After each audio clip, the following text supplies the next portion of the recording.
गुप्त वंश के बाद, जिसे गुप्त काल को जो भारत का इतिहास का स्वर्ण काल कहा जाता है, उसके बाद में कौन सी शक्तियाँ आई हैं तो उसमें हम पढ़ेंगे। तो ये मैं आपको वीडियो कराऊंगा हर्षवर्धन तक। तो फ्रेंड्स, हम यूजीसी नेट के लिए उतना ही इसमें कवर करेंगे जितना एग्ज़ाम में क्वेश्चन आते हैं, आपको मैं बिल्कुल डिट्टो फैक्ट बता दूंगा यहाँ पे।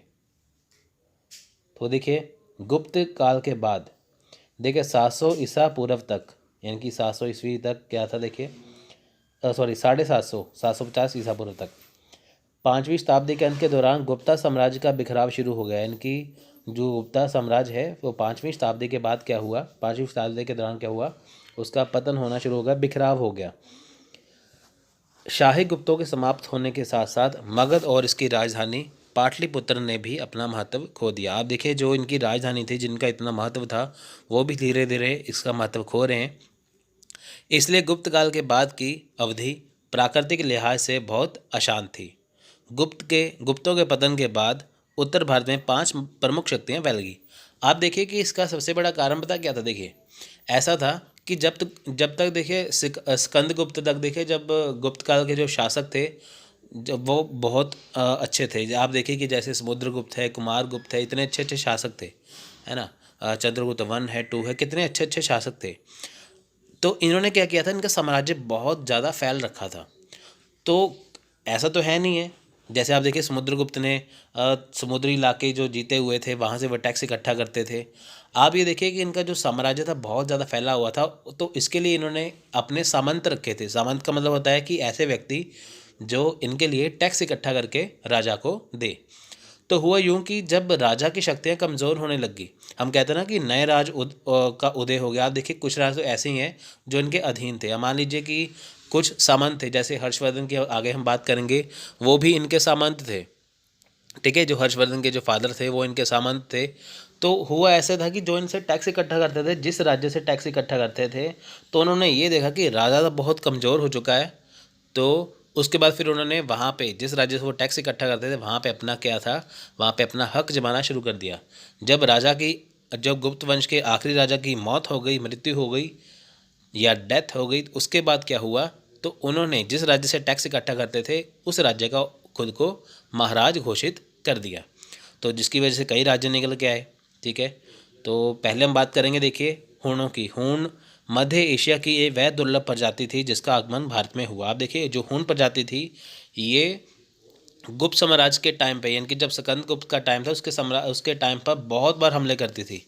ये मध्य एशिया से आए थे, सेंट्रल एशिया से। ठीक है, तो जहाँ से आपको पता ही होगा कि सबसे पहले जो आर्यन आए थे, तो वहीं से हूण आई थी। हूण एक प्रजाति थी, कबीले थे जो भारत पर बार बार हमला करती थी, जिनकी वजह से क्या हुआ कि गुप्ता साम्राज्य की जो शक्तियाँ थी वो कमज़ोर होने लग गई। ठीक है, कुमारगुप्त के शासनकाल के दौरान हूणों ने पहली बार भारत पर आक्रमण किया। तो क्वेश्चन आ सकता है, बताइए कि हूणों ने पहली बार जो आक्रमण किया तब गुप्त वंश का कौन सा राजा था, तो थे कुमारगुप्त। ठीक है, कुमारगुप्त वही हैं जिन्होंने नालंदा यूनिवर्सिटी की नींव रखी थी, जिन्होंने नालंदा यूनिवर्सिटी को बनाया था।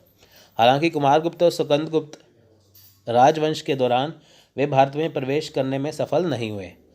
देखिए, कुमारगुप्त हो चाहे स्कंदगुप्त हो, उसके दौरान जब इन्होंने हमला किया तब इन्होंने हूणों को हरा दिया, तब ये सफल नहीं हो सके। हूणों ने 30 साल की एक बेहद ही कम अवधि के लिए भारत पर राज किया। उसके बाद क्या हुआ, जब देखिए कि गुप्त का साम्राज्य कमज़ोर होने लग गया, उसके बाद क्या हुआ, तब हूणों ने भारत पर आक्रमण किया, लेकिन ये ज़्यादा देर तक राज नहीं कर पाई। ये लगभग 30 साल तक ही यहाँ पे टिके। हूणों का वर्चस्व उत्तर भारत में स्थापित हुआ। तोरामन उनका एक सर्वश्रेष्ठ शासक था, जबकि मिहिर कुल सबसे शक्तिशाली और सुसंस्कृत शासक था। आप देखिए जो तोरामन है, ठीक है, जैसे तोरमन भी कहते हैं, वो सर्वश्रेष्ठ शासक था, लेकिन जो मिहिर कुल है या मिहिर कुला है वो सबसे शक्तिशाली शासक था। किसका शासक था, हूण प्रजाति का। ठीक है, उसके बाद आते हैं मौखरी। देखिए, पश्चिमी उत्तर प्रदेश में कन्नौज के आसपास के क्षेत्र पर मौखरियों का कब्जा था। उन्होंने मगध के कुछ हिस्सों पर विजय प्राप्त की थी। धीरे धीरे उन्होंने बाद में गुप्तों को सत्तावहीन कर दिया और उन्हें मालवा जाने के लिए मजबूर कर दिया। अब देखिए कि जब हूण प्रजाति थी, ठीक है, इनका कब्जा कहाँ पे था, उत्तर भारत में, लेकिन पश्चिमी उत्तर प्रदेश पे किसका कब्जा हो गया, मौखरी का। ठीक है, इन्होंने देखे मगध के कुछ साम्राज्य पर कब्जा कर लिया, गुप्तों को सत्ताविहीन कर दिया, यानी कि जहाँ पे गुप्तों का साम्राज्य था, गुप्त वंश का, वहाँ से इन्होंने उनको भगा दिया, तो वहाँ पे अपना राज कर लिया। उसके बाद आते हैं मैत्रक। ये छोटे छोटे राजा है जो थोड़े थोड़े साल के लिए आए थे, ठीक है, इसलिए इनकी दो दो लाइनें ही हैं, तो एग्ज़ाम में शायद इनसे क्वेश्चन है, वैसे आता तो है नहीं है, शायद आ जाए। तो नेक्स्ट है मैत्रक। देखिए, शायद अधिकांश मैत्रक ईरानी मूल के थे और वल्लभी के रूप में राजधानी के साथ गुजरात के सौराष्ट्र क्षेत्र में शासन किया।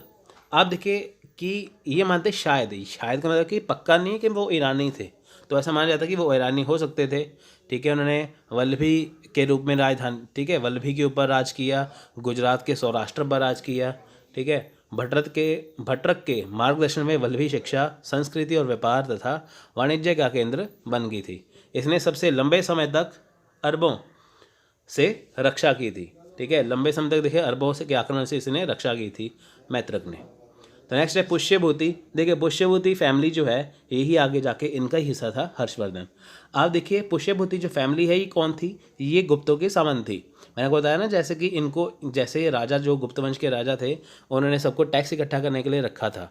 जब इन्हें पता चला कि राजा मर चुका है, तो उन्होंने खुद ही उस जगह पे अपने आप को महाराज घोषित कर दिया, ठीक है। अब देखिए थानेश्वर, ये दिल्ली का उत्तरी भाग है थानेश्वर, पुष्यभूति की राजधानी थी। प्रभाकर वर्धन इस वंश का सबसे विशिष्ट शासक था, जिसने परम भट्टारक महाराजाधिराज की पदवी धारण की। तो क्वेश्चन आ सकता है, बताइए कि परम भट्टारक महाराजाधिराज की पदवी किसे थी? वो थी, किसे मिली थी? पुष्यभूति फैमिली के प्रभाकर वर्धन को। प्रभाकर वर्धन कौन थे? हर्षवर्धन के फादर। उसका मौखरियों के साथ एक वैवाहिक गठबंधन था। वैवाहिक गठबंधन से ने दोनों साम्राज्य को मजबूत बनाया। हर्षवर्धन इसी गोत्र से संबंध रखते थे। देखिए, हमेशा ऐसा होता था कि जब राजा थे, वो अपने राज्य का विस्तार करने के लिए दो नीतियां अपनाते थे, एक युद्ध की नीति, दूसरा वैवाहिक गठबंधन, जिसे मैट्रिमोनियल अलायंस भी कहते हैं। राजा क्या करते थे कि एक दूसरे के ऊपर युद्ध करके उस जगह को अपने बीच में मिलाते थे। दूसरी बात ऐसी होती थी कि वो बिना युद्ध किए आपस में क्या करते, शादी कर लेते थे। एक राजा की जो राज की जो लड़की है, उसकी दूसरे राजा के लड़के से शादी कर देते थे, जिससे उनका जो एक संबंध अच्छा बन जाता था, रिश्तेदारी बढ़ जाती थी, तो दोनों का जो साम्राज्य था वो मजबूत हो जाता था। तो ऐसा ही इन्होंने किया था मैत्रक के साथ, ठीक है, सॉरी, ऐसे ही किया था मौखरियों के साथ। तो उसको बताते हैं गौड़। देखिए, गौड़ों ने बंगाल के एक क्षेत्र पर शासन किया और बाकी 4 साम्राज्य काफ़ी कम प्रसिद्ध थे। शशांक इनका सबसे शक्तिशाली महत्वाकांक्षी शासक था। उसने मौखरियों पर आक्रमण कर ग्रहवर्मन की हत्या कर दी तथा राजश्री को हिरासत में ले लिया। तो ये इंपॉर्टेंट बहुत ज़्यादा। देखिए, गौड़ का कहाँ पे शासन है? बंगाल में, ठीक है। मैं आपको उत्तर भारत बताया, पश्चिमी उत्तर प्रदेश बताया, यहाँ पे साथ में बताया बंगाल में, ठीक है। शशांक इसका सबसे शक्तिशाली शासक था। तो क्वेश्चन आ सकता है, बताइए कि शशांक जो राजा थे वो किस साम्राज्य से थे? वो गौड़ साम्राज्य से थे। तो नेक्स्ट हम बात करेंगे हर्षवर्धन की, ठीक है। हर्षवर्धन यही है जो हमने ऊपर पढ़ा है, ये पुष्यभूति फैमिली के हैं। देखिए, हर्षवर्धन का हम अलग से इसलिए पढ़ रहे हैं क्योंकि ये काफ़ी अच्छे शासक थे। ये खुद एक पोइट भी थे, ठीक है, कवि भी थे खुद भी। तो चलिए देखते हैं। देखिए, हर्षवर्धन, इनका कार्यकाल था 606 से 647 ईस्वी के बीच में। हर्षवर्धन ने लगभग 1400 साल पहले शासन किया था, ठीक है। कई ऐतिहासिक स्रोत जो हर्षवर्धन के शासनकाल का हिस्सा थे। देखिए, ह्यून सांग जो था, सीयूकी की रचना की। ह्यून सांग देखिए इनके टाइम पे था, हर्षवर्धन के टाइम पे, जिसने क्या किया था?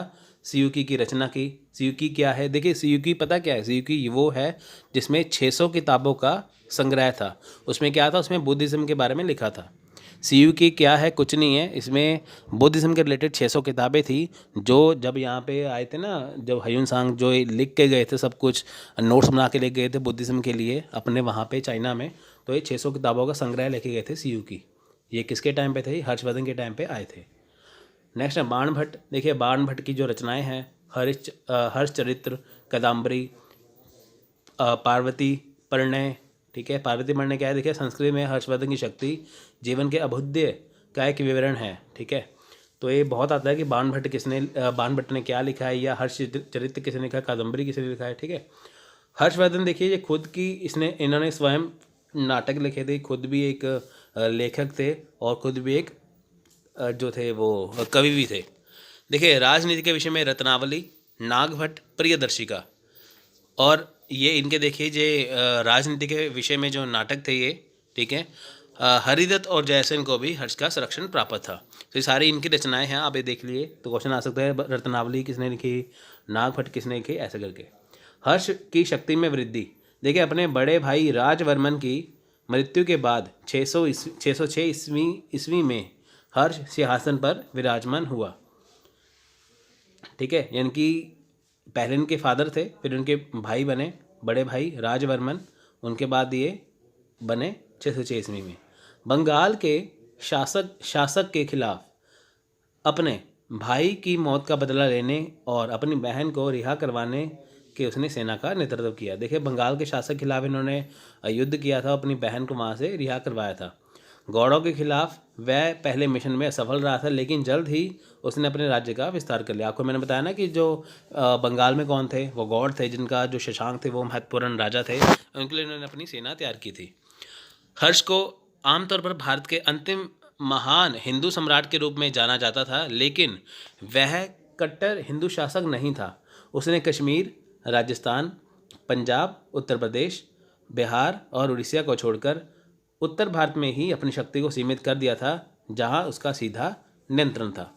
देखिए यहाँ पे इन्होंने सोचा था कि मैं हमला करूं, लेकिन ये हार गए थे, ठीक है, ये दक्षिण में हमला किया था, ये हार गए थे, ठीक है, तो जिसकी वजह से आगे बढ़ नहीं पाए थे। तो इन्होंने देखिए यहाँ पे पंजाब, कश्मीर, राजस्थान, पंजाब, उत्तर प्रदेश, बिहार, उड़ीसा को छोड़कर, ठीक है, उत्तर भारत में ही अपना कब्जा किया था, ठीक है। तो आप ये देख सकते हैं, ठीक है, इनको देखिए अंतिम हिंदू सम्राट माना जाता है, तो बहुत इंपॉर्टेंट है। तो नेक्स्ट हम देख लेते हैं हर्षवर्धन का प्रशासन। देखिए बाकी जो हम अगली वीडियो में करेंगे इसका हर्षवर्धन तक यहाँ पे करेंगे। हर्षवर्धन के ऊपर वैसे तो देखिए बहुत लंबा चौड़ा लेक्चर बन सकता है, लेकिन जितना एग्जाम में आता है मैं आपको उतना बता रहा हूँ। देखिए जिनके प्रशासन थे, प्रशासन में क्या क्या था, देखिए जैसे अधिकारी थे, ठीक है, उनको प्रशासनिक क्षेत्र मिला था। महासंधि विग्राहक ये कौन थे, शांति और युद्ध के बारे में फैसला करने वाले अधिकारी। महाबलाधिकृत ये कौन थे, थल सेना का प्रमुख अधिकारी। बलाधिकृत कौन थे, कमांडर। आयुक्तक कौन थे, सामान्य अधिकारी। वृद्धेश्वर कौन थे, अश्वसेना का प्रमुख। अश्वसेना यानी घुड़सवार, जो घोड़े की सेना है वो। दूत राजस्था रुया, दूत राजस्था रुया ये कौन थे, विदेश मंत्री। कौतुक कौन थे, हस्ती सेना का प्रमुख। और उपपारिक महाराज कौन थे, राज्य प्रमुख। तो फ्रेंड्स ये था आज का लेक्चर। अगर आपको लेक्चर अच्छा लगा तो लाइक और शेयर करना मत भूलिए। तो मिलते हैं अगली वीडियो में, तब तक के लिए धन्यवाद, थैंक यू, जय हिंद, जय भारत।